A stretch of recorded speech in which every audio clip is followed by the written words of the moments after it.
प्रणाम बच्चों, मैं आपकी हिंदी टीचर प्रतिमा हूँ। बच्चों, आज हम पवर्ग सीखेंगे। इसके पहले हम एक मेडिटेशन के साथ हमारा क्लास शुरू करेंगे। आप सभी लोग पद्मासन में बैठ जाओ। पद्मासन में बैठकर अपनी दोनों उंगलियों को ऐसे ऐसे बांध कर ऐसे रख दो और धीरे से अपनी आंखें बंद करो। बंद कर धीरे से श्वास अंदर ले और बाहर छोड़ो। Breathe in, breath out slowly. Okay, then ಈ ಫಿಂಗರ್ಸ್ ಇರುತ್ತೆ, ಉಂಗುಲಿಯ ಇರುತ್ತೆ, ಎರಡನ್ನೂ ಈ ತರ ಸಪರೇಟ್ ಮಾಡಿ ರಬ್ ಮಾಡಿ ದೆನ್ ನಿಮ್ಮ ಕಣ್ಣ ಮೇಲೆ ಇಟ್ಕೊಂಡು ನಿಧಾನಕ್ಕೆ ಕಣ್ಣನ್ನ ಬಿಡಿ. ಓಕೆ, ಈಗ ನಾವು ಕ್ಲಾಸ್ ಅನ್ನ ಸ್ಟಾರ್ಟ್ ಮಾಡೋಣ. ನಾವು ಫಸ್ಟ್ ಕ್ಲಾಸ್ ಅಲ್ಲಿ ಕವರ್ಗವನ್ನ ಕಲ್ತಿದ್ವಿ. ನೆಕ್ಸ್ಟ್ ಚವರ್ಗವನ್ನ ಕಲ್ತಿದ್ವಿ. ಕವರ್ಗ ಆಯ್ತು, ಚವರ್ಗ ಆಯ್ತು, ಟವರ್ಗ ಆಯ್ತು, ವರ್ಗ ಆಯ್ತು. ಸೊ ಇವತ್ತಿನ ದಿನ ನಾವು ಕಲಿತಕ್ಕಂಥದ್ದು ಪವರ್ಗ. ಪವರ್ಗದ ಈ ಪವರ್ಗದಲ್ಲೂ ಸಹ ಅಷ್ಟೇ 5 ಅಕ್ಷರ ಬರುತ್ತೆ. ಪ, ಭ, ಬ, ಭ, ಮ 5 ಅಕ್ಷರ ಬರುತ್ತೆ. ಬರೆಯುವಾಗ ಹೇಳ್ಕೊಂಡು ಬರಿಬೇಕು. ಈಗ ಒಂದೊಂದೇ ಅಕ್ಷರವನ್ನ ನಾವು ನೋಡೋಣ. ಹೇಗೆ ಬರೆಯುವುದು ಅಂತಕ್ಕಂಥದನ್ನ ಸಹ ನಾವಿಲ್ಲಿ ಒಂದೊಂದೇ ಅಕ್ಷರವನ್ನ ನೋಡೋಣ. Okay,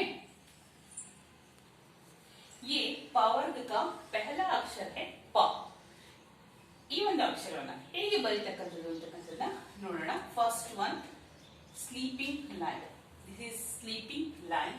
next one sleeping line, then U ಬರಿತೀವಲ್ಲ ಆ ರೀತಿಯಾಗಿ ಬರೀಬೇಕು. Okay, third step one sleeping line, U ಬರ್ದಿರ್ತೀವಲ್ಲ ನೋಡಿ, ಅದು ಜಾಯಿಂಟ್ ಆಗೋಗೆ ಈಗ ಒಂದು ಸ್ಟ್ರೈಟ್ ಲೈನ್ ಇದೆ. ಸೊ ಇದೇನಾಯ್ತು, ಪ ಆಯ್ತು. ಸಿ ಮೈ ಡಿಯರ್ ಚಿಲ್ಡ್ರನ್ಸ್, ಪ ಅನ್ನ ನಾವು ಯಾವಾಗ್ಲೂ ಹೀಗೆ ಬರಿಬೇಕು. ಓಕೆ, ಅದು ಬಿಟ್ಟು ಹೀಗೆ ಬರೆದು ಅದ್ರ ಪಕ್ಕದಲ್ಲಿ ಈ ತರ ಗೆರೆ ಕೊಟ್ರೆ ಅದು ಪ ಆಗಲ್ಲ. ಅದೇನಾಗುತ್ತೆ, ರಾಗ್ ಆಗುತ್ತೆ, ನಾ ಆಗುತ್ತೆ. ಓಕೆ, ಸೊ ನೀವು ಬರೆಯುವಾಗ ಇದೇ ರೀತಿಯಾಗಿ ಬರಿಬೇಕು. ಪ ಅನ್ನ ಇದೇ ರೀತಿಯಾಗಿ ಬರಿಬೇಕು. ನೆಕ್ಸ್ಟ್ ಪವರ್ಗದ ಎರಡನೇ ಅಕ್ಷರ ಫ ಅನ್ನ ಕಲಿ. ಪವರ್ಗದ ಎರಡನೇ ಅಕ್ಷರ ಫ, ಇದು ಮಹಾಪ್ರಾಣಾಕ್ಷರ. ಸೊ ಪ್ರೊನೌನ್ಸಿಯೇಷನ್ ಫ ಅಂತ ಹೇಳಿ ಮಾಡಬೇಕಾಗುತ್ತೆ. ಸೊ ಇದನ್ನ ಹೇಗೆ ಬರೀತಕ್ಕಂಥದ್ದು, as usually one sleeping line.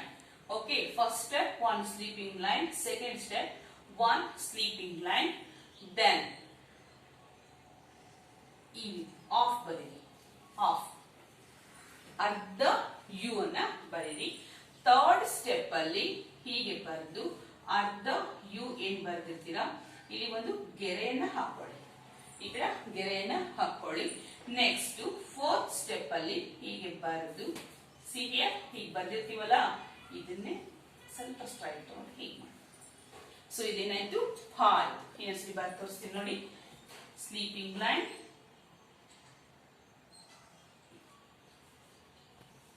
Okay. By chance ಇದು ನಮ್ಗೆ ಕಷ್ಟ ಅನ್ಸಿದ್ರೆ ಇನ್ನೊಂದು ಮೆಥಡ್ ಅನ್ನ ಹೇಳ್ತೀನಿ ನೋಡಿ. ಒಂದು ಸ್ಲೀಪಿಂಗ್ ಲೈನ್ ಹಾಕಿದಿರಲ್ವಾ, ಇಲ್ಲಿ ಒಂದು ಸ್ಟ್ಯಾಂಡಿಂಗ್ ಲೈನ್ ಬಂದಿದೆ ನೋಡಿ, ಇಲ್ಲಿ ಇರುತ್ತಲ್ವಾ, ಇದನ್ನ ಹೀಗೆ ಬರೆದು ಅಗೈನ್ ಈ ರೀತಿಯಾಗಿ ಹಾಕೊಳ್ಳಿ.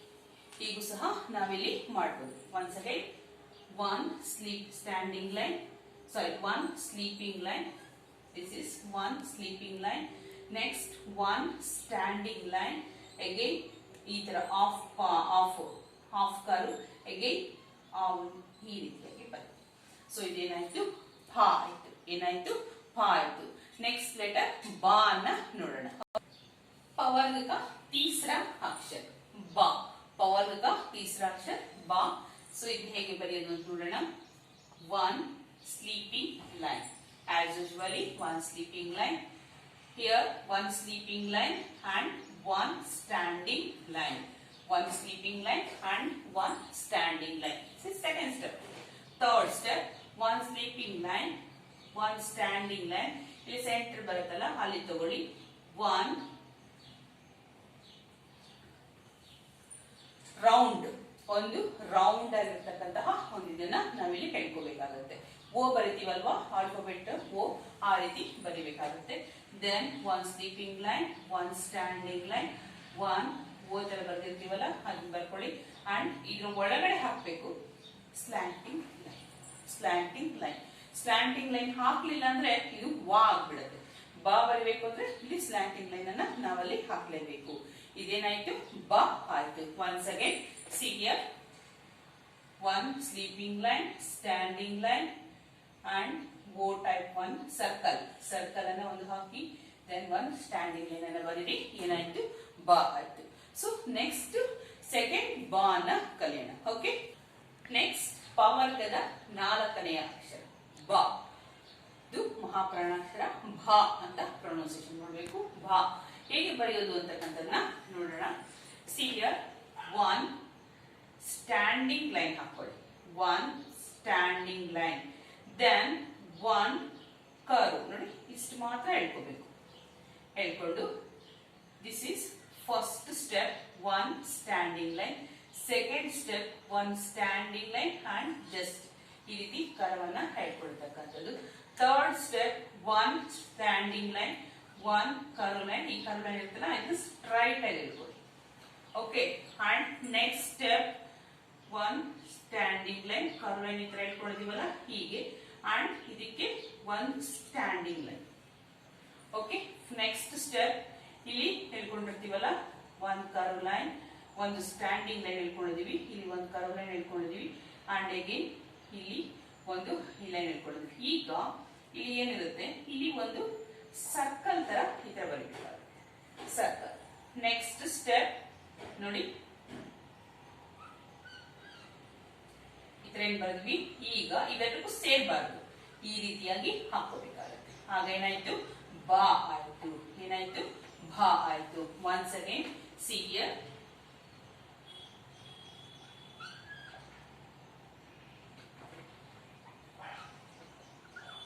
ಈ ತರ ಪ್ರಾಕ್ಟೀಸ್ ಮಾಡಿ. ಪ್ರಾಕ್ಟೀಸ್ ಎಲ್ಲ ಕರೆಕ್ಟ್ ಆಗಿ ಒಂದಾದ್ಮೇಲೆ ನೀವು ಈ ತರ ಆರಾಮ್ಸೆ ಬರೀಬಹುದು. ಪ್ರಾಕ್ಟೀಸ್ ಮಾಡುವಾಗ ಈ ತರ ಮಾಡಿ. ಸೊ ಇದು ಭಾ ಆಯ್ತು. ಸೊ ನೆಕ್ಸ್ಟ್ ಲೆಟರ್ ಮಾ ಅನ್ನ ಕಲಿಯೋಣ. ನೆಕ್ಸ್ಟ್ ಲೆಟರ್ ಪವರ್ಗದ ಐದನೇ ಅಕ್ಷರ ಮಾ. ಮಾ ಅನ್ನ ಹೇಗೆ ಬರೀತಕ್ಕಂಥದ್ದು ಅಂತ ನೋಡೋಣ. First one standing line, first one standing line, then first one standing line, then one curve. ನೋಡಿ ಈ ತರ ಒನ್ ಕರ್ವ್ ಅನ್ನ ಹಾಕಿ, then one standing sleeping line. Next ತೋರಿಸ್ತೀನಿ ನೋಡಿ. One standing line, one curve line. Next step, one standing line. Third step, one sleeping, one standing line. Next, one curve line. Next, one standing line, sleeping line. Then, one standing line. ಇವೆರಡು lines equal ಆಗಿರಬೇಕು. ಅರ್ಥ ಆಗ್ತಿದೆಯಾ? ಇಲ್ಲೂ ಇಲ್ಲಿ equal ಆಗಿರಬೇಕು, ಇಲ್ಲೂ equal ಆಗಿರಬೇಕು. Then, finally, one standing line, curve line, again one sleeping line, standing line. ಇಷ್ಟು ಬರ್ದಿರ್ತೀವಲ್ಲ, ಇದರ ಮೇಲೆ ಒನ್ ಸ್ಲೀಪಿಂಗ್ ಲೈನ್ ಅನ್ನ ಹಾಕ್ಬೇಕಾಗುತ್ತೆ. ನೋಡಿ ಈ ತರ ಬರೀಬೇಕು. ಆಗ ಅದೇನಾಗುತ್ತೆ?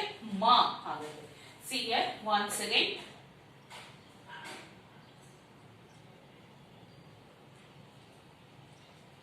ಮಾ. ನೋಡಿ ಈ ತರ ಬರೀಬೇಕು. ನೋಡಿ ಇಲ್ಲಿ ಇದೆಯಲ್ಲ ಮಾ, ಈ ರೀತಿಯಾಗಿ ಬರೀಬೇಕು. ಸೊ ಈ 5 ಅಕ್ಷರಗಳನ್ನ ನಾವೀಗ ಕಲ್ತೀವಿ. ಈಗ 2 ಲೈನ್ಸ್ ಅಲ್ಲಿ ಹೇಗೆ ಬರೀತಕ್ಕಂಥದ್ದು ಅಂತಕ್ಕಂಥದ್ದನ್ನ ಕಲಿಯೋಣ. ಓಕೆ, ನೋಡಿ 2 ಲೈನ್ಸ್ ಅಲ್ಲಿ ಬರೆಯುವಾಗ ಇದೇ ರೀತಿ ನೀವು ನೀಟಾಗಿ ಬರೀಬೇಕಾಗುತ್ತೆ. ನೋಡಿ ಪ್ರೊನೌನ್ಸಿಯೇಷನ್ ಮಾಡುವಾಗ ಪ ಭಾ, ಬ ಭಾ, ಮ, ಪ ಭಾ, ಬ ಭಾ, ಮ. ಇವು ಪವರ್ಗದ 5 ಅಕ್ಷರಗಳು. ಓಕೆ, ಇದರಲ್ಲಿ ಮೊದಲನೆಯ ಮತ್ತೆ ಮೂರನೆಯ ಅಕ್ಷರ, ಫಸ್ಟ್ ಅಂಡ್ ಥರ್ಡ್ ಲೆಟರ್ ಏನಿದೆ ಇವು ಅಲ್ಪ ಪ್ರಾಣಾಕ್ಷರಗಳು. ಅಲ್ಪ ಪ್ರಾಣಾಕ್ಷರಗಳು ಅವುಗಳನ್ನ ನಾವು ಪ್ರೊನೌನ್ಸಿಯೇಷನ್ ಮಾಡುವಾಗ ಪ ಬ ಅಷ್ಟೇ ಪ್ರೊನೌನ್ಸಿಯೇಷನ್ ಮಾಡಬೇಕು. ಎರಡನೆಯ ಮತ್ತು means second one and fourth one ಇವೇನಿದೆ ಮಹಾಪ್ರಾಣಾಕ್ಷರ. ಸೊ ಇದನ್ನ ನಾವು ಭಾ ಭಾ ಅಂತ ಪ್ರೊನೌನ್ಸಿಯೇಷನ್ ಮಾಡಬೇಕು. ಅಂಡ್ ಫಿಫ್ತ್ ಲೆಟರ್ ಇದೇನಿದೆ ಇದು ನಾಸಿಕ್ಯ. ನಾಸಿಕ್ಯ ಅಂದ್ರೆ ಮೂಗಿನ ಸಹಾಯದಿಂದ ಉಚ್ಚಾರಣೆ ಮಾಡ್ತಕ್ಕಂಥ ಅಕ್ಷರ. ಅದನ್ನ ಮ ಅಷ್ಟೇ ಉಚ್ಚಾರಣೆ ಮಾಡಬೇಕು. ಅರ್ಥ ಆಗ್ತಾ ಇದೆಯಾ? ಇನ್ನೊಂದ್ಸರಿ ಹೇಳ್ಕೊಡ್ತೀನಿ ನೋಡಿ. ಪ ಭಾ, ಬ ಭಾ, ಮ, ಪ ಭಾ, ಬ ಭಾ, ಮ. ಈ ರೀತಿಯಾಗಿ ಉಚ್ಚಾರಣೆ ಮಾಡಬೇಕು. ಬರೆಯುವಾಗ ಹೇಳ್ಕೊಂಡು ಬರಿಬೇಕು, ಹೇಳ್ಕೊಂಡು ಬರಿಬೇಕು. ಈ ಅಕ್ಷರ ಕಲ್ತಿದ್ದಾದ್ಮೇಲೆ ನೆಕ್ಸ್ಟ್ ಈ ಅಕ್ಷರವನ್ನ ಕಲಿಬೇಕು.